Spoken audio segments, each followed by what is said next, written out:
Good afternoon to all of you. Today we will start with the last time what we studied, what is cell injury and what are the etiological factors for the cell injury. Okay, so this part has been completed in last lectures. Today we will start with the pathogenesis of cell injury. Pathogenesis means, patho means आप खुद समझ सकते हैं, pathology means होता है study of disease, genesis means how it is developing, that means आपका जो cell injury है वो किस तरह से डेवलप हुआ है, किस तरह से शुरू होता है, क्या स्टेप्स होते हैं, ये सारी चीजों को जो हम स्टडी करते हैं इसे हम क्या बोलते हैं, pathogenesis.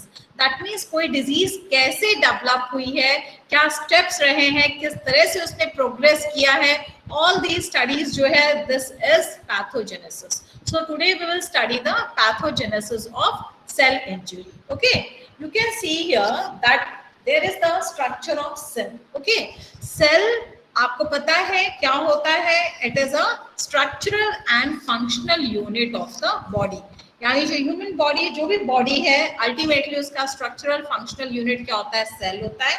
When many cells combine, तुम्हें पता है टिश्यू फॉर्म होता है, tissues combine forms the organ, organ combine form the organ system, और organ system all together जो है it works and आपका overall body system is healthy body system. ठीक है, that means जो basic unit है जिसे हम cell बोल रहे हैं, अगर वो हेल्दी है तो डेफिनेटली, क्योंकि सेल ही जो है टिश्यू बना रहा है, तो ओवरऑल जो आपका बॉडी है it will be healthy. That means हम बोल सकते हैं हेल्दीनेस जो है वो कहीं ना कहीं आपके सेलुलर कंसेप्ट पे डिपेंडेंट है, सेल का हेल्दी होना जरूरी है. ठीक है, नेक्स्ट हमने बोला normally cell is in balanced form या it is in homeostatic condition. Homeostatic condition means its internal environment and external environment is maintained constant, due to which it is able to perform all the activities, जो भी उसके activities है cell वो proper carry out कर पाता है. ठीक है, but किसी भी रीजन की वजह से, if because of any reason, कोई भी स्टिमुलाई कहने का मतलब है कोई भी स्ट्रेस अगर सेल पे पड़ता है, किसी भी तरह का दबाव बोल सकते हो, स्ट्रेस बोल सकते हो, स्टिमुलाई बोल सकते हो, यानी कोई भी ऐसी चीज जो उसके नॉर्मल सिस्टम को डिस्टर्ब करने के लिए आ रहा है, उसे हम क्या बोल रहे हैं, स्टिमुलाई और स्ट्रेस. ओके, कहीं भी homeostatic system of the cell को डिस्टर्ब करने के लिए इफ एनी स्ट्रेस कम्स और if it is getting exposed to any stress, at that time definitely cell will take action against that. That means जब भी कोई स्ट्रेस होगा, कोई स्टिमुलाई होगा, उसके होम्योस्टैटिक सिस्टम को डिस्टर्ब करने की कोशिश करेगा, सेल उसके अगेंस्ट जो है इमीडिएटली एक्शन लेता है. और एक्शन इन द सेंस क्या होता है, डेफिनेटली वो किस पे डिपेंड कर रहा है, स्टिमुलाई किस तरह का है, स्टिमुलाई या जो स्ट्रेस है वो किस एक्सटेंट तक है, जो एक्सटेंट है, नेचर ऑफ स्ट्रेस है, दिस विल डिसाइड कि आपका सेल जो है वो किस तरह से अपने को एडजस्ट करेगा. अगर सेल जो है if it is getting exposed to the stress, at that time cell will try to adjust itself. पहले वो अपने को एडजस्ट करने की कोशिश करेगा, जिसे हम क्या बोल रहे हैं, self adaptation. Okay, that means अगर कोई भी स्ट्रेस आता है तो सेल अपने इंटरनल एटमॉस्फेयर को मेंटेन करने के लिए पूरे एफर्ट्स लगा देगा, and this process is known as the self adaptation. Cell adaptation में क्या क्या पॉसिबिलिटीज हो सकती है, जैसे हमने बोला एट्रोपी, एक अडेप्टेशन होता है जिसे हम बोलते हैं एट्रोपी. एक अडेप्टेशन होता है जिसमें सेल जो है वो हाइपरट्रोपी में चला जाता है. एक अडेप्टेशन होता है जिसमें सेल हाइपरप्लासिया कंडीशन में चला जाता है. एक अडेप्टेशन होता है जिसमें सेल जो है मेटाप्लासिया कंडीशन में चला जाता है. दैट मीन्स हमने बोला एक हेल्दी सेल, क्योंकि उसे अपने बाहर के एटमॉस्फेयर जो उसमें एक्सप्रेस हो रहा है, या फिर आप बोलिए जो उस पर स्ट्रेस आ रहा है, उस स्ट्रेस को कंपनसेट करने के लिए सेल क्या करता है, definitely it will try to adjust itself, it will try to adapt itself. And जो अडैप्टेशन है वो इस तरह से होता है, या तो एट्रोपी होता है, हाइपरट्रोपी होता है, हाइपरप्लासिया होता है, मेटाप्लासिया होता है, या फिर डिस्प्लासिया भी होता है. ठीक है, so these are the some of the adaptations of the cell. Next हमने बोला कि अगर ये स्ट्रेस कंटिन्यू करता है, अगर ये स्ट्रेस जो है, जो स्टिमुलाई है, जो उसके होम्योस्टैटिक सिस्टम को कहीं ना कहीं डिस्टर्ब करने की कोशिश कर रहा है, अगर वो स्ट्रेस कंटिन्यूसली एग्जिस्ट कर रहा है या फिर उसका नेचर थोड़ा सा प्रोमिनेंट है, तो definitely at that time cell जो है वो आपके अडेप्टेशन प्रोसेस को ऑप्ट नहीं कर पाएगा। डेफिनेटली सेल जो है वो रिवर्सिबल सेल इंजरी की तरफ प्रोग्रेस कर जाएगा। ओके, सो हमने बोला यानी आपका जो स्ट्रेस है अगर वो नॉर्मल लिमिट से ज्यादा है, सेल एडजस्ट नहीं कर पा रहा है towards the adaptation, then definitely cell will go for the process of cell injury. जो सेल है वो सेल इंजरी प्रोसेस में चला जाएगा। लेकिन दो तरह की सेल इंजरी होती है, there are two types of cell injury, reversible cell injury and irreversible cell injury. Okay, reversible cell injury means होता है, you can see this arrow, cell injury का मतलब होता है डेफिनेटली सेल में कुछ ना कुछ डैमेज हुआ but cell is able to recover its normal condition. What is reversible cell injury? That means जो सेल है अगर उस पे स्ट्रेस आया, definitely cell has tried to tolerate that stress और कुछ टाइम के बाद जो है दोबारा से अपनी हेल्दी कंडीशन में जो है वो फिर से पहुंच जाता है। अगर इस तरह से सेल का इंजरी हो रहा है तो उसे हम क्या बोल रहे हैं? Reversible cell injury. That means जो भी उसमें स्टिमुलस आया, उस स्टिमुलस ने सेल को डैमेज किया, लेकिन डैमेज करने के बाद जो सेल है उसने दोबारा से अपने को रिकवर कर लिया, कोप अप कर लिया और अगेन होम्योस्टैटिक कंडीशन में आ गया, then this type of cell injury will be known as the reversible cell injury. What is irreversible cell injury? Irreversible cell injury in the sense जो stress है वो adaptability के ज्यादा लिमिट में आ रहा है, तो डेफिनेटली जो सेल है वो सेल इंजरी में प्रोसीड करेगा। यानी सेल में कहीं ना कहीं आपका जो है मॉर्फोलॉजिकल चेंज होगा, अंदर जो उसकी मेटाबॉलिक एक्टिविटीज है वो अल्टर्ड होने लगेंगी और इस प्रोसेस को हम क्या बोलते हैं? Cell injury. लेकिन अगर ये सेल इंजरी इस लेवल तक हो जाए कि जो सेल है वो आपका डेथ की ओर चला जाए, तो उसे हम क्या बोलते हैं? Irreversible cell injury. यानी अगर सेल जो है वो सेल इंजरी के समय it is going to the level of cell death, then this type of injury will be known as the irreversible cell injury. That means cell will not be able to regain its original position. आप देख रहे हैं cell injury से reversible के case में क्या हुआ? No doubt some changes have been bought in that cell because of, या वो खुद अपने में चेंजेस ला रहा है और जैसे ही उस पर से स्ट्रेस हटा सेल दोबारा से जो है रिकवर कर गया। ठीक है, दैट मीन्स हो सकता है बहुत सारे चेंजेस नहीं आए थे, थोड़ा बहुत अल्टरेशन सेल्स में आए और उसने अपने को रिकॉप कर लिया। दैट मीन्स सेल जो है डैमेज होने के बाद भी जो है वो दोबारा से रिकवर कर गया। But in case of irreversible cell injury में क्या होगा कि जो सेल है उस पर इतना स्ट्रेस पड़ा कि उसको मौका ही नहीं मिला रिकवर करने का एंड फाइनली जो सेल है वो आपके सेल डेथ में चला गया। और डेफिनेटली तुम्हें पता है जब सेल कोई भी सेल डेथ में जाएगा तो वहां का जो टिश्यू होगा उसका फंक्शनिंग जो है it will get affected. If the tissues functioning will get affected तो ऑर्गन की फंक्शनिंग अफेक्टेड होगी, ऑर्गन सिस्टम की अफेक्टेड होगी, then it will be declared as a disease या any problem will get to that particular site जहां पे वो cell engaged था। ओके, सो हमने बोला कि सेल इंजरी जब भी होती है सेल स्ट्रेस के अगेंस्ट अडेप्टेशन करने की कोशिश करता है, सेल अपने को एडजस्ट करता है, लेकिन अगर सेल एडजस्ट नहीं कर पाता है then it goes for the cell injury. और सेल इंजरी में दो तरह की सेल इंजरी है, one is reversible, another is irreversible. Reversible के केस में जो भी आपका स्ट्रेस है no doubt it brings some changes in the cell, जो सेल का एटमॉस्फेयर है उसमें चेंजेस लाता है, लेकिन क्योंकि वो लॉन्ग ड्यूरेशन के लिए नहीं है, वो फ्रैक्शन ऑफ सेकेंड्स के लिए, कुछ टाइम के लिए, तो it is able to recover. जो भी उसमें प्रॉब्लम्स आई हैं वो रिकवर कर लेता है उसको। लेकिन अगर यही एक्सटेंट ऑफ स्ट्रेस अगर ड्यूरेशन जो है वो इंक्रीज कर देंगे तो सेल जो है it will undergo the process of irreversible cell injury, that means cell death, from where the recovery of healthy cell is not possible. So here you can see कि आपका जो नॉर्मल सेल होता है, suppose हमने बोला this is the normal cell, हमने बोला जो नॉर्मल सेल होता है आपका एट्रोपी मीन्स होता है उसका साइज रिड्यूस हो जाता है। यानी जब हमारे सेल पे कोई भी स्ट्रेस पड़ता है तो सेल उसे एडजस्ट करने की कोशिश करता है, मैंने आपको बोला, ठीक है। मैंने बोला जैसे आपका सेल एट्रोफी कंडीशन में चला जाता है, यानी एक नॉर्मल सेल का साइज देखिए ये था, लेकिन एट्रोफी कहने का मतलब है सेल का साइज छोटा हो गया। When size of the cell decreases, that condition is known as the atrophy. In case of hypertrophy, that means these are the adaptability of the cell, यानी सेल जो है वो अडेप्टेशन में जाता है। अडेप्टेशन में एट्रोफी जो है वो एक अडेप्टेशन है। एट्रोफी के केस में जो सेल है, हेल्दी सेल जो है, उसका साइज जो है वो रिड्यूस हो जाता है।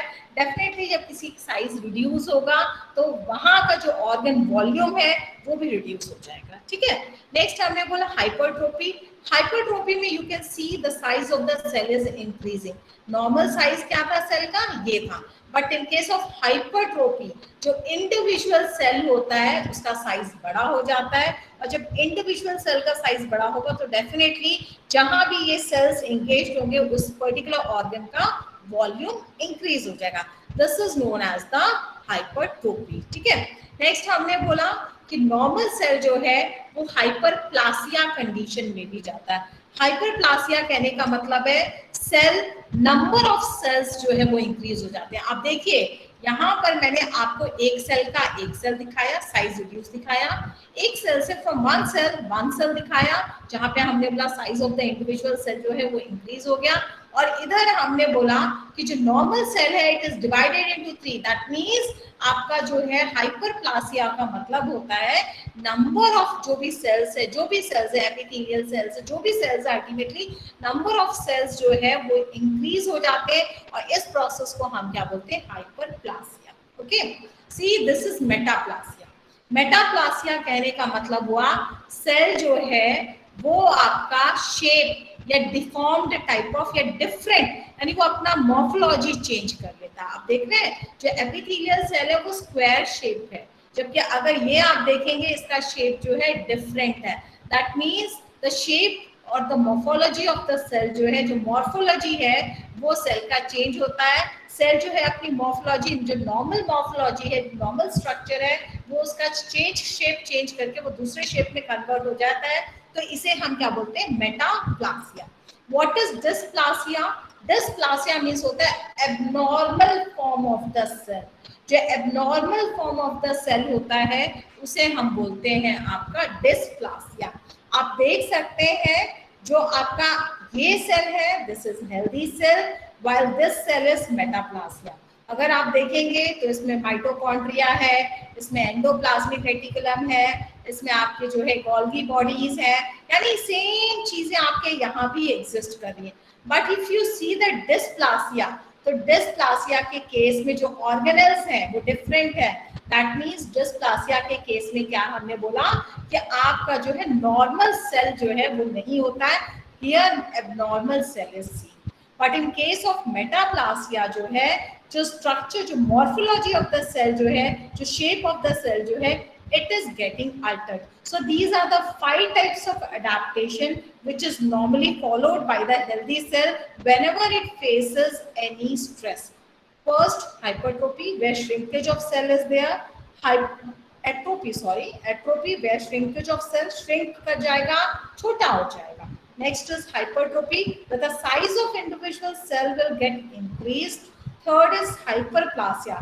That means the number of cells, अगर आपकी डिमांड बॉडी में किसी चीज की बढ़ रही है तो डेफिनेटली नंबर ऑफ सेल्स जो है वो बढ़ जाएंगे, रेप्लिकेट होंगे एक तरह से, ताकि परफॉर्मेंस इंडेक्स इंक्रीज हो जाए। That means hyperplasia.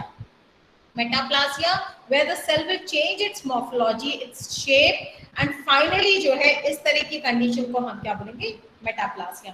What is dysplasia? Dysplasia means abnormal type of cell will be formed. ठीक है, अब देखिए नॉर्मल सेल में क्या क्या है, लेकिन this will be the abnormal cell. जो एबनॉर्मल सेल का फॉर्मेशन होता है फ्रॉम आपका normal cell, then this is known as the dysplasia. जो कैंसरस सेल्स हैं वो डिस्प्लासिया का केस है।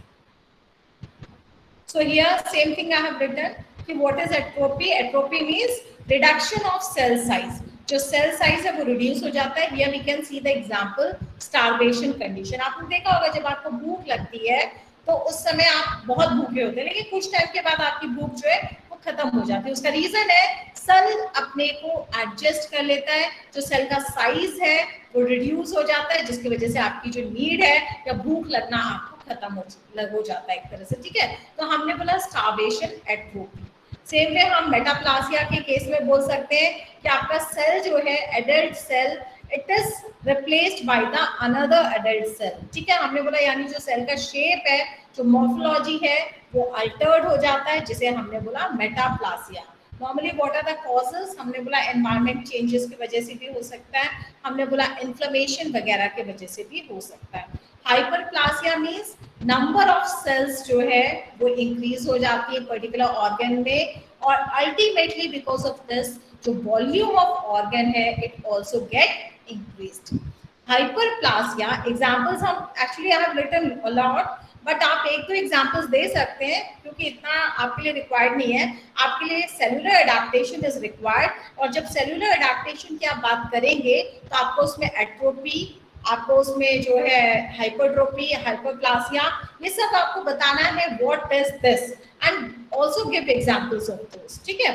तो हमने बोला hyperplasia means number of cells increase हो जाते हैं। जैसे हम एग्जांपल कोट कर सकते हैं आपका प्रेग्नेंट लेडीज जो यूट्रस है, यानी इन केस ऑफ प्रेगनेंसी जो है नॉर्मली जो यूट्रस साइज है it gets increase, that means the number of cells जो है वो वहां पे इंक्रीज होता है, that is why the volume of uterus also gets increased. Now you can take the another example also where it is given normal endometrium after normal menstrual cycle. That means whenever there is menstrual cycle, तो जो भी आपके endometrial sales होते हैं वो वहां से shade of हो जाते हैं, और फिर उसके बाद after completion of menstrual cycle जो है अगेन जो है आपका जो एंडोमेट्रियम लेयर है उसका फॉर्मेशन स्टार्ट हो जाता है to increase the thickness of the endometrium layer as it is preparing for the fertility process, ठीक है।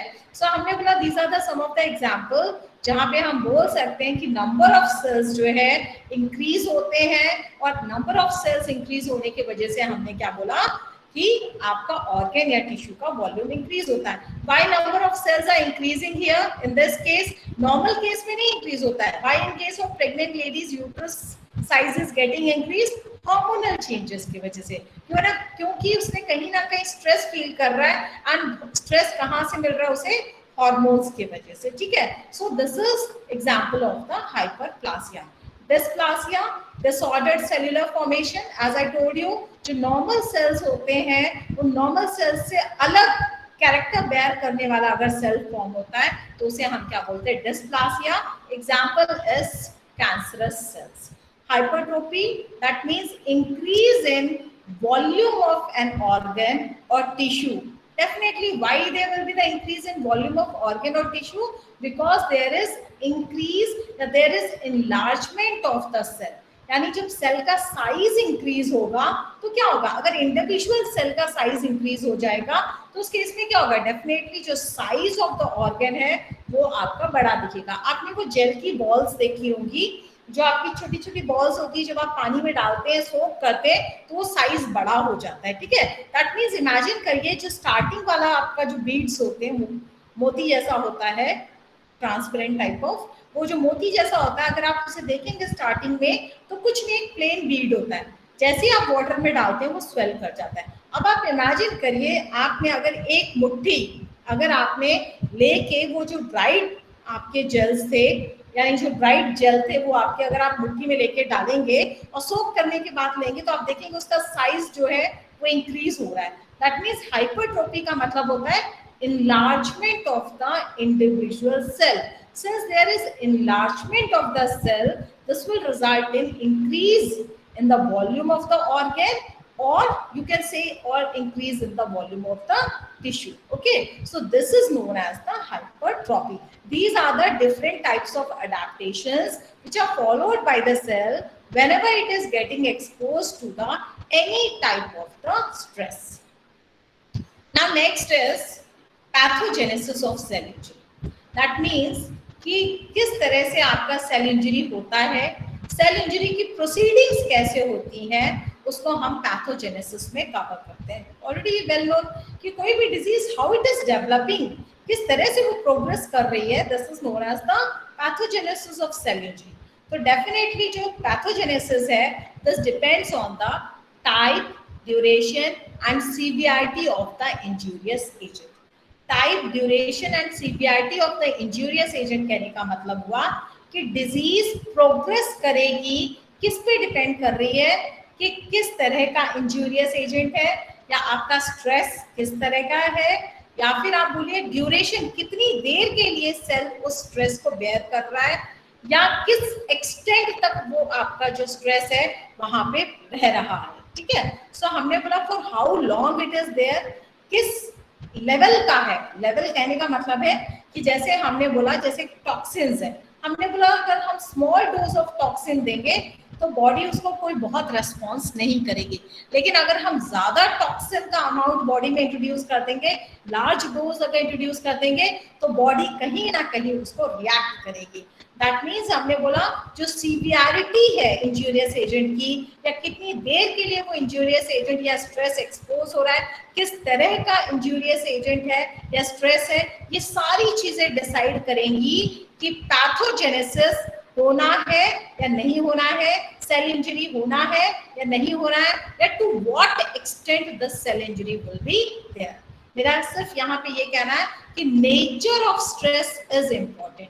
इस स्ट्रेस जो है, मैंने किसी को एक थप्पड़ लगाया वो झेल जाएगा, चल जाएगा, लेकिन कंटिन्यूअसली अगर हम किसी को मारेंगे तो कहीं ना कहीं उसका नुकसान होगा ना, कहीं ना कहीं स्लैप्स के निशान उसके गाल पे रहेंगे। That means severity of stress जो है वो भी डिसाइड करती है, ड्यूरेशन ऑफ स्ट्रेस भी डिसाइड करती है कि किस एक्सटेंट तक सेल जो है का डैमेज होना है या सेल कितना बेयर कर पाएगा। That means type, duration and severity of injurious agent is important whenever we are discussing about the pathogenesis of cell injury.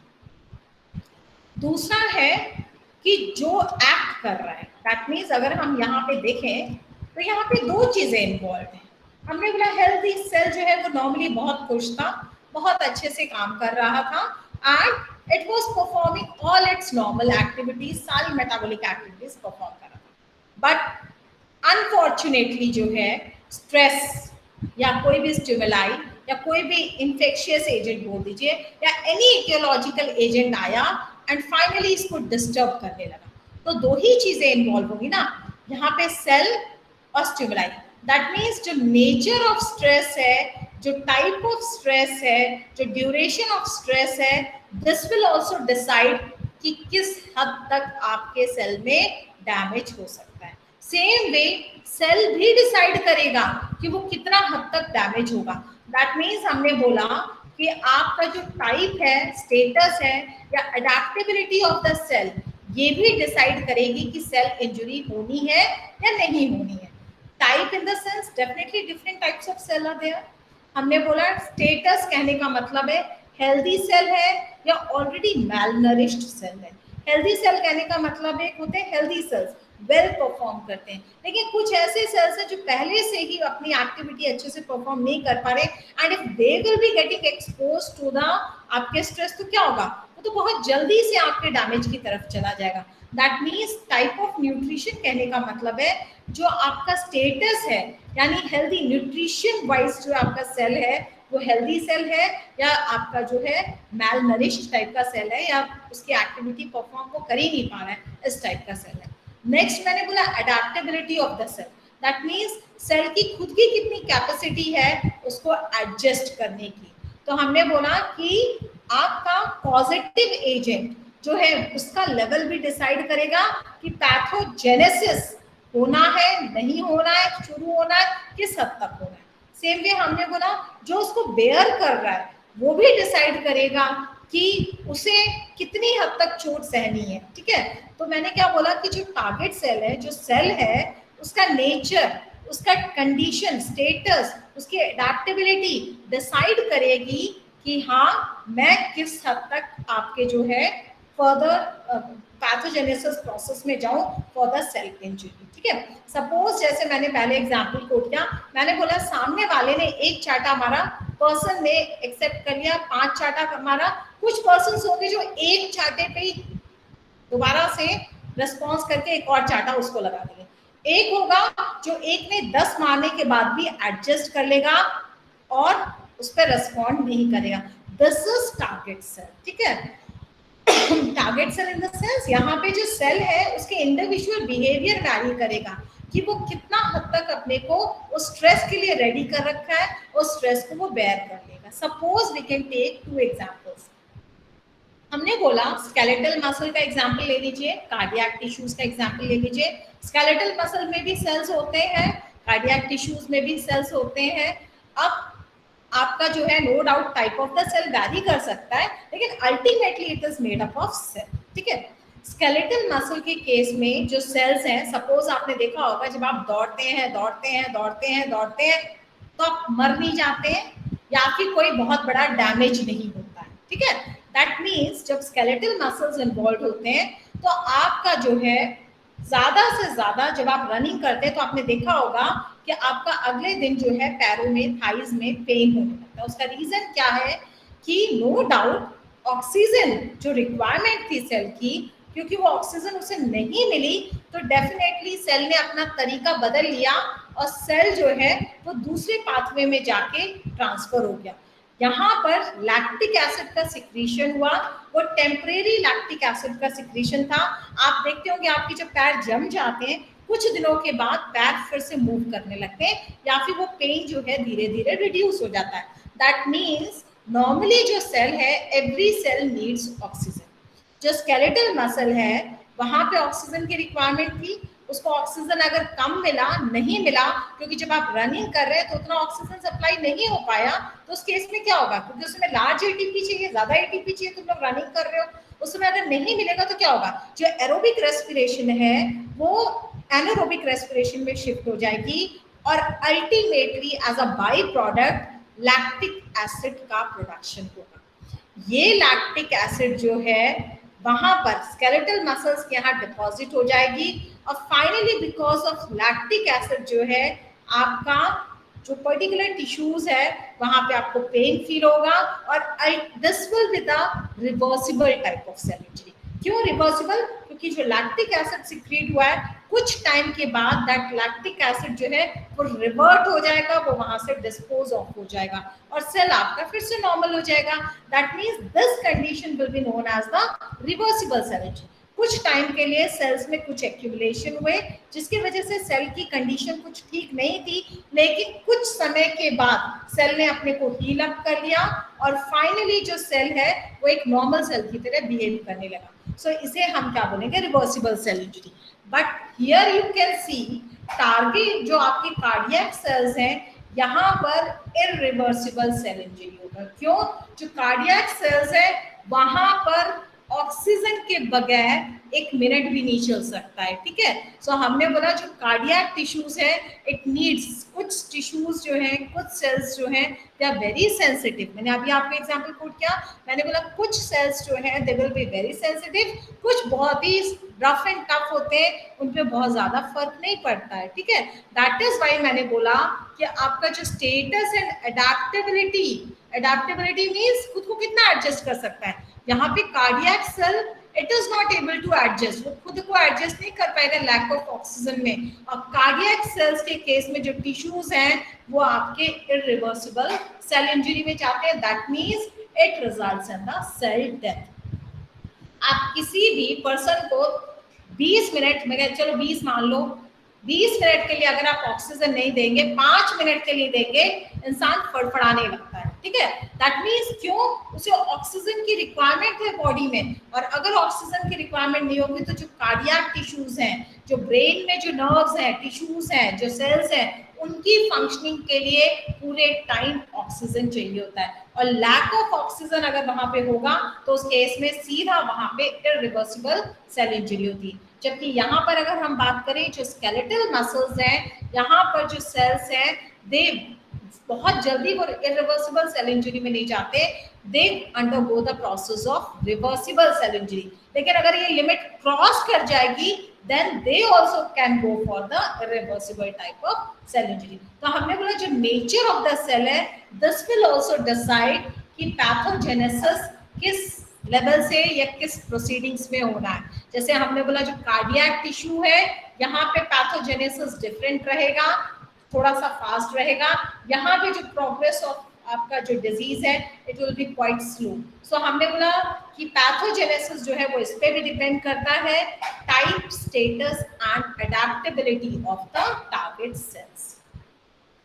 Next हमने बोला whenever we talk about the injury, cell injury की जब आप बात करेंगे, pathogenesis की बात करेंगे, तो डेफिनेटली पहले हर चीज रिवर्सिबल सेल इंजरी में जाती है और फिर इरिवर्सिबल की तरफ मूव करती है। ठीक है, नो डाउट हार्ट के केस में या ब्रेन के केस में रिवर्सिबल के लिए चांस ही नहीं मिलता है देखने का। ठीक है, वहां पे इसलिए हमें लगता है कि रिवर्सिबल नहीं, सीधा इरिवर्सिबल पूरा है। ऐसा नहीं है, होता वहां भी है रिवर्सिबल, लेकिन वहां पे जो सेल्स है वो बहुत सेंसिटिव सेल्स है, इसलिए बहुत जल्दी वो जो है आपके irreversible type of cell injury में जाते हैं। ठीक है, अब सेल इंजरी में एग्जैक्टली होता क्या? जब सेल इंजरी होती है, जब किसी सेल में डैमेज होता है, तो डैमेज में होता क्या है, क्या डैमेज होता है जिसकी वजह से सेल जो है वो डेथ की ओर चला जाता है या सेल डैमेज हो जाता है? एग्जैक्टली होता क्या है, क्योंकि सेल ही structural functional unit of the body है और काम करना अगर बंद करेगा तो सेल करेगा, उस सेल के वजह से टिश्यूज की फंक्शनिंग अफेक्टेड होगी, उस टिश्यूज की वजह से ऑर्गन की। दैट मींस सब कुछ जो संभाल रहा है दैट इज सेल। तो सेल जो है अगर वो सेल इंजरी में जा रहा है तो उसे हमें स्टडी करना है नॉर्मली क्या इंट्रासेल्युलर चेंजेस आते हैं। That means whenever it is exposed to the stress, whenever it is exposed to the any etiological agent, तो नॉर्मली क्या चेंजेस आते हैं सेल में, दैट इज इंपॉर्टेंट। तो हमने बोला चाहे आपका रिवर्सिबल सेल इंजरी हो चाहे इरिवर्सिबल सेल इंजरी हो, लगभग स्टार्टिंग का कॉमन रहता है। जैसे हमने बोला कि माइटोकॉन्ड्रिया डैमेज हो जाता है, दैट मीन्स एटीपी का प्रोडक्शन कम हो जाता है। नेक्स्ट हमने बोला जो सेल मेम्ब्रेन है वो डैमेज हो जाती है। सेल मेम्ब्रेन डैमेज होने के साथ क्या होगा, डेफिनेटली जो सेल मेम्ब्रेन है वो कंट्रोल कर रही थी कि क्या मटेरियल अंदर आएगा क्या नहीं आएगा। दैट मीन्स जो ट्रांस मेम्ब्रेन एक्सचेंज था, मेरी बात समझ रहे हो, जो मेम्ब्रेन है आपकी दीवार जो है घर की, वो डिसाइड करती है कि कौन अंदर आएगा कौन बाहर जाएगा। ठीक है, अगर वो गेट नहीं होगा घर पे तो कोई भी अंदर जाएगा कोई भी बाहर जाएगा। सेम वे सेल है, सेल का जो मेम्ब्रेन है वो नॉर्मल हेल्दी था तब वो बहुत अच्छे से काम कर रहा था, but since it is exposed to the आपका स्ट्रेस या it is exposed to the any positive reason, तो हमने बोला उस केस में क्या होगा, सेल की परमिएबिलिटी जो है इट विल गेट अल्टर्ड। अगर सेल की परमिएबिलिटी चेंज हो जाएगी तो क्या होगा, जो सेल के कंपोनेंट्स हैं या सेल में जो अंदर सोडियम पोटेशियम जो एक्सचेंज हो रहा है, जो आयंस का मूवमेंट हो रहा है, जो उसको हेल्दी बना के रखा हुआ है, वो सारा मूवमेंट जो है डिस्टर्ब हो जाएगा, because of which metabolic activities of the cell जो है it will also get altered. ठीक है, डेफिनेटली जब ये सारी चीजें होंगी तो कहीं ना कहीं फ्री रेडिकल्स का जनरेशन होगा जो सेल्स को और डैमेज करेंगे। सो वी कैन से कि जब भी सेल इंजरी होगा स्टार्टिंग इन्हीं चीजों के साथ होना है। क्या चीजों के साथ होना है कि माइटोकॉन्ड्रिया एटीपी प्रोडक्शन कम कर देगा, एटीपी प्रोडक्शन कम होने की वजह से सेल मेम्ब्रेन का काम धीरे धीरे खत्म होने लगेगा, उसके वजह से जो ट्रांस मेम्ब्रेन एक्सचेंज कैपेबिलिटी है that will get reduced, because of that जो है सोडियम पोटेशियम जो एटीपीएज है एंजाइम वहां पे जो ट्रांसपोर्टेशन में इन्वॉल्व है वो भी अच्छे से काम नहीं कर पाएगा, जो कैल्शियम आयंस का रेगुलेशन हो रहा था that will get altered, and finally because of all these things the metabolic activities of the cell जो है it will get altered and in result जो है it will produce the free radicals and this free radicals जो है it will result in damage of the cell। ठीक है, तो हमने बोला कि ये सारे इंट्रासेलुलर सेल के अंदर ये सारे चेंजेस आते हैं, ये सारी चेंजेस किस लेवल पे जा रहे हैं उसके अकॉर्डिंग सेल जो है वो रिवर्सिबल या इरिवर्सिबल सेल इंजरी में जाता है। ठीक है, so here we can say कि मैकेनिज्म ऑफ सेल इंजरी में होता क्या है, या फिर पैथोजेनेसिस आपका जब होता है सेल इंजरी का तो क्या क्या होता है। आपका एटीपी का डिप्लीशन हो जाता है, माइटोकॉन्ड्रियल डैमेज हो जाता है, इन्फ्लक्स ऑफ इंट्रासेल्युलर कैल्शियम हो जाता है, accumulation of oxygen derived free radicals हो जाता है, और आपका डिफेक्ट्स इन मेम्ब्रेन परमेबिलिटी। ठीक है, सो हमने बोला ये सारे जो चीजें हैं ये अल्टर्ड हो जाती हैं आपके सेल में। Now just see this particular slide, this is very important slide. एक बार आप इस स्लाइड को समझ जाएंगे तो hope so everything will get clear. आप इमेजिन करिए कोई भी इंजूरियस एजेंट की जब आप बात करेंगे तो नॉर्मली मैक्सिमम जो भी इंजूरियस एजेंट है वो आपके, या जितने भी इन्फेक्शियस एजेंट हैं, या फिर आप बोलिए जितने भी एटियोलॉजिकल एजेंट्स हैं, उसमें से मैक्सिमम जो पॉजिटिव रीजन होता है वो होता है आपका इस्चीमिया। ठीक है, या फिर हाइपोक्सिया कंडीशन। लास्ट टाइम मैंने आपको बताया था हाइपोक्सिया कंडीशन का मतलब होता है लैक ऑफ ऑक्सीजन, किसी एरिया में ऑक्सीजन की कमी होना। इस्चीमिया का मतलब होता है ब्लड सप्लाई कम। नो डाउट इस्चीमिया का मतलब है ब्लड सप्लाई कम होना, नैरोइंग ऑफ ब्लड वेसल हो जाना, या वहां पे ब्लॉकेज हो जाए ब्लड वेसल में किसी भी रीजन की वजह से, कोलेस्ट्रॉल डेपोजिशन की वजह से, या हो सकता है कैंसरस सेल्स डेपोजिशन हो रहा है, या कैंसरस सेल्स का फॉर्मेशन हो रहा है, any reason might be there. तो हमने बोला कोई भी चीज जो ब्लड वेसल को नैरो करेगी वो एक तरह से इस्चीमिया कंडीशन को डेवलप कर दे। और इस्चीमिया मतलब less supply of the blood रहेगा टू पर्टिकुलर ऑर्गन। जिस भी ऑर्गन में ब्लड सप्लाई कम रहेगा तो वहां जो ऑर्गन है it is made up of, finally it is made up of cells. जब ऑक्सीजन वहां पे, सॉरी, जब आप ब्लड सप्लाई वहां पे कम होगा तो definitely it will face the lack of oxygen also. और अगर उसे ऑक्सीजन की कमी होगी तो उसे क्या बोलते हैं, हाइपोक्सिया, HYPOXIA।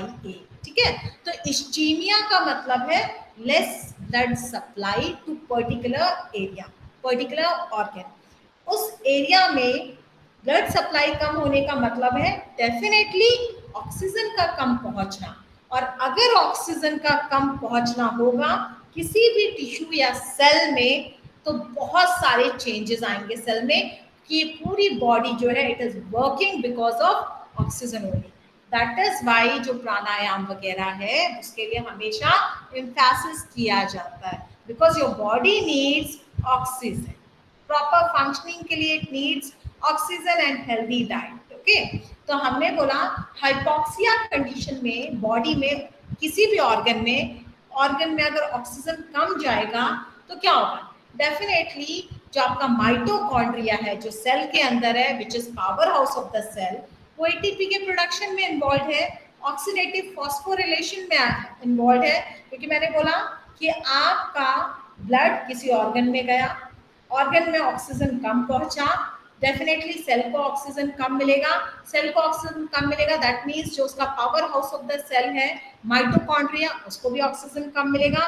और उसको ऑक्सीजन कम मिलने की वजह से क्या होगा, डेफिनेटली जो ऑक्सीडेटिव फॉस्फोरिलेशन या जो एरोबिक रेस्पिरेशन चल रहा था वो एरोबिक रेस्पिरेशन एक तरह से स्लो डाउन हो जाएगा, खत्म होने लगेगा, और एटीपी का प्रोडक्शन भी रिड्यूस होने लगेगा। आपको पता है एटीपी प्रोडक्शन क्यों होता है, क्योंकि जो आपका माइटोकॉन्ड्रिया है वहां पर आपका जो है एरोबिक रेस्पिरेशन होता है, because of which ATP is produced. Okay, but if oxygen lack करेगा तो माइटोकॉन्ड्रिया में ऑक्सीडेटिव फॉस्फोरिलेशन या फिर एरोबिक रेस्पिरेशन नहीं होगा, and because of which ATP का प्रोडक्शन जो है वो कम होगा।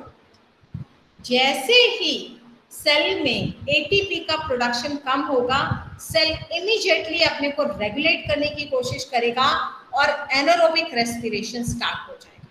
एनारोबिक रेस्पिरेशन का काम होगा कि एटीपी को सप्लाई करो, सेल को काम करना है, एटीपी प्रोवाइड करिए।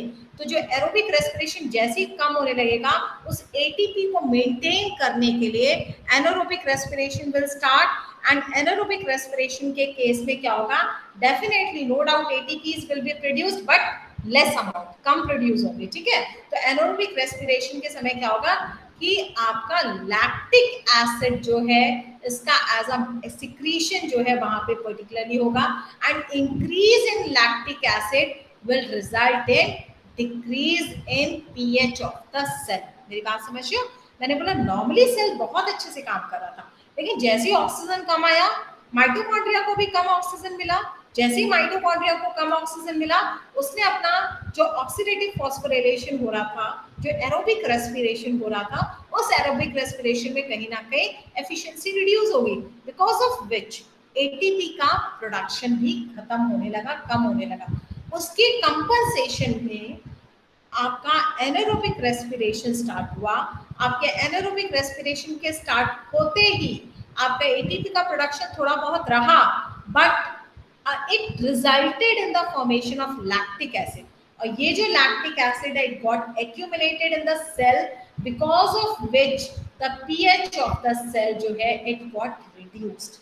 अब आप खुद सोचिए, अगर ये pH थोड़ा बहुत कम हो रहा है तो ठीक है, बट अगर stress is continuously existing there at that time what will happen? ये जो pH है और रिड्यूस होता जाएगा, और इसके वजह से जो न्यूक्लियस है, जो न्यूक्लियर क्रोमैटिन है, वो क्लम्प हो जाएंगे, और आपकी जो परफॉर्मेंस ऑफ द सेल है वो एक तरह से इरिवर्सिबल की तरफ चली जाएगी। सो हमने बोला ये एक्सट्रीम कंडीशन है। स्टार्टिंग में क्या होगा, सिर्फ लैक्टिक एसिड का सिक्रीशन होगा and decrease in pH of the cell, जो intracellular pH of the cell है वहां पे पीएच कम हो जाए। ये पहला स्टेप सेल परफॉर्म करेगा, ठीक है। दूसरी तरफ जब एटीपी का प्रोडक्शन कम होगा तो डेफिनेटली एटीपी किसके लिए रिक्वायर्ड है? ATP is required for all metabolic activities in the cell, यानी आपका जो है लिपिड सिंथेसिस जो हो रहा है, जो प्रोटीन सिंथेसिस हो रहा है, आपका जो फॉस्फोलिपिड्स मेटाबॉलिज्म हो रहा है, ये सारा काम जो सेल में चल रहा होता है, मेटाबॉलिक एक्टिविटीज जो हो रही है, it is only and only because of the ATP which is produced by the mitochondria। लेकिन जैसे ही ATP कम होगा तो वो कहेगा कि हमारी एक्टिविटीज अफेक्टेड हो रही है, तो इमीडिएटली एनारोबिक रेस्पिरेशन स्टार्ट होगा, लेकिन जो ATP का प्रोडक्शन है वो उतना नहीं हो पाएगा, तो डेफिनेटली जो आपके दूसरी मेटाबॉलिक एक्टिविटीज हैं वो अल्टर्ड होगी। दैट मीन्स जो फॉस्फोलिपिड प्रोडक्शन हो रहा था, जो फॉस्फोलिपिड जनरेशन हो रहा था वहां पे, और फॉस्फोलिपिड कहाँ होता है? सेल मेम्ब्रेन में होता है, बराबर। Cell membrane is made up of what? It is made up of biphospholipid layer. Normally कोई भी सेल थोड़ा बहुत टेयर या कोई ना कोई डैमेज थोड़ा बहुत होता रहता है, लेकिन बॉडी में जो सेल है उसमें फॉस्फोलिपिड मेटाबॉलिज्म होता है, तो डेफिनेटली वो दोबारा से रिकवर कर लेता है, वहां पे रिपेयरिंग होती रहती है सेल के मेम्ब्रेन की। बट एज एटीपी जो है उसको प्रोवाइड नहीं हो रहा है, तो जो सेल है उसकी मेंटेनेंस नहीं हो पाएगा, जो सेल की मेम्ब्रेन है उसका मेंटेनेंस नहीं हो पाएगा, और अगर सेल के मेम्ब्रेन का मेंटेनेंस नहीं होगा तो क्या होगा? डेफिनेटली जो permeability aspect of the cell है, जो सेल की परमेबिलिटी है वो अल्टर्ड कर जाएगी, ठीक है। दैट मीन्स वो जिसने कंट्रोल कर रखा था तुम्हें आना है तुम्हें नहीं आना है, वो सेल की जो मेम्ब्रेन की परमेबिलिटी है it will gate Altered. Okay, same way मैंने बोला कि जो मेम्ब्रेन है वहां पे सोडियम पोटेशियम एटीपीएज होता है, and it works in the presence of ATP only, it needs the energy। Sodium potassium ATPase जो आपके मेम्ब्रेन में होता है, सेल मेम्ब्रेन में, वहां पे उसकी वर्किंग के लिए उसे एटीपी चाहिए होता है, और अगर उसे एटीपी नहीं मिलता है तो वो काम नहीं कर पाता है। तो मैंने बताया क्योंकि इस्चेमिक कंडीशन है, हाइपोक्सिक कंडीशन है, तो डेफिनेटली एटीपी का प्रोडक्शन उतना नहीं हो रहा है, तो सोडियम पोटेशियम एटीपीएज भी अपना काम करना बंद कर देगा। सोडियम एटीपीएज जैसे ही अपना काम बंद करेगा, इमीडिएटली क्या होगा कि जो सोडियम है वो सेल के अंदर रह जाएगा, पोटेशियम जो है वो सेल के बाहर रह जाएगा। क्यों? क्योंकि सोडियम का ट्रांसपोर्टेशन बाहर की तरफ नहीं हो पाएगा, और पोटेशियम का जो डिफ्यूजन है वो आउटसाइड से इनसाइड नहीं हो पाएगा। दैट मीन्स अल्टीमेटली सोडियम जो है वो इंट्रासेल्युलरली उसका अमाउंट इंक्रीज हो जाएगा, और वहां पर इसके वजह से क्या होगा? सेल्यूलर स्वेलिंग हो जाएगी, ठीक है। क्योंकि सोडियम रिटेंशन हुआ सेल में, तो डेफिनेटली जो सेल है इट विल स्टार्ट स्वेलिंग, जो सेल है वो स्वेल होने लगेगा, और ये स्वेलिंग जो है this is a type of और it is the starting of cell injury, ठीक है। जैसे ही सेल्यूलर स्वेलिंग होगी बिकॉज ऑफ सोडियम रिटेंशन और पोटेशियम एक्सचेंज नहीं हो रहा है, ठीक है, सेम टाइम पे कैल्शियम इनफ्लक्स जो है वो भी सेल के अंदर इंक्रीज कर जाएगा। और जैसे कैल्शियम, क्योंकि परमेबिलिटी लॉस हो गई है आपके सेल मेम्ब्रेन की, जैसे ही परमेबिलिटी लॉस होगी आपका जो सेल है वो मेम्ब्रेन है जो वो पूरी कैल्शियम को बाहर से अंदर आने देगा, because of which depots will be there in आपके cell inside of the cell, ठीक है। हमने बोला सेल की स्वेलिंग जैसे ही होगी इमीडिएटली जो और भी ऑर्गेनल्स वहां है वहां भी स्वेलिंग स्टार्ट हो जाएगी, ठीक है। वो ऑर्गेनल्स दैट मीन्स हमने बोला जैसे एंडोप्लाज्मिक रेटिकुलम है वहां भी स्वेलिंग स्टार्ट हो जाएगी जो ट्रांसपोर्टेशन में इन्वॉल्व था। जैसे ही एंडोप्लाज्मिक रेटिकुलम में स्वेलिंग होगी जो राइबोसोम्स जो प्रोटीन सिंथेसिस में इन्वॉल्व थे वो वहां से डिटैच हो जाएंगे and because of which protein synthesis will get affected, ठीक है। सो हमने बोला ऑल दीज थिंग्स या ये सारी चीजें जो हो रही हैं वो क्यों हो रही है, बिकॉज ऑफ हाइपोक्सिया कंडीशन। और हाइपोक्सिया कंडीशन की वजह से जो है धीरे धीरे ये जो सीवियरिटी है ये सीवियरिटी है ये सीवियरिटी है ये इंक्रीज होती जाएगी and it will lead to the irreversible type of cell injury. अगर केवल इतने तक है, सिर्फ इतना तक है तो कोई प्रॉब्लम नहीं है, it is a cell injury, reversible type of cell injury. लेकिन अगर क्लम्पिंग ऑफ न्यूक्लियर क्रोमैटिन होने लगा, अगर वेरी मच या too much protein synthesis decrease synthesis हो रहा है, या फिर हमने बोला सेलुलर स्वेलिंग के बाद और भी सीवियरिटी अगर बढ़ती है, then it will go for the irreversible type of cell injury. अगर आपका क्रोमैटिन वगैरह सब नॉर्मल है, न्यूक्लियर क्रोमैटिन, थोड़ा बहुत स्वेलिंग है, थोड़ा बहुत डैमेज है, then cell will cope up itself and it will go for the reversible cell injury. Okay, so this was about the pathogenesis of cell injury. Today I have taken your pathogenesis of cell injury, किस तरह से आपका जो है cell injury होता है इन case of ischaemia और hypoxia. Ischaemia means होता है ब्लड सप्लाई का कम होना, जिसका मतलब है क्योंकि ब्लड वेसल नैरो हो गई है, any reason might be there for its narrowing. लेकिन हमने बोला हाइपोक्सिया मीन्स है लैक ऑफ ऑक्सीजन, ऑक्सीजन की कमी होना को हाइपोक्सिया बोलते हैं। इस्चीमिया मतलब होता है less blood supply because of any reason. No doubt ischemia will lead to the hypoxia.